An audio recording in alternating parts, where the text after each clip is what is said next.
عليكم. انتشر على مواقع التواصل الاجتماعي فيديو العامل مصري قصاد الكفيل السعودي بتاعه، الاتنين عرب.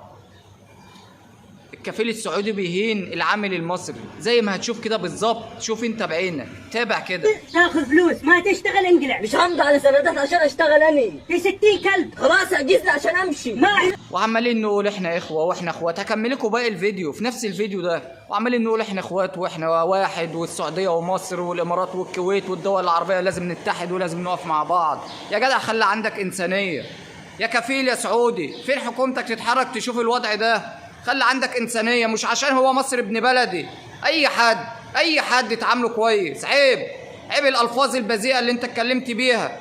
نتابع الفيديو زي ما هنشوف كده دلوقتي. عندك حقوق يا بابا. ايوه ليا حق.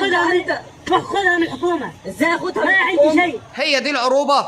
انت كده ابن بلد؟ انت كده عربي؟ لا والله ما خليتش اي حاجه ان احنا نخاف عليه ولا نحافظ عليه. عيب الالفاظ البذيئه دي. حسبي الله ونعم الوكيل في كل متكبر على اي بني ادم ولا اي انسان.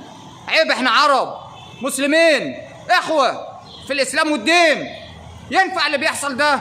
والله مش عشان مصري بس ابن بلد ولا دمي. والله لو شفت الفيديو ده مع اي حد عربي لا اطلع اتكلم عليه. تابعوا الفيديو. مش هيك تطلع ايدك بس ما تمدش ايدك. يلا.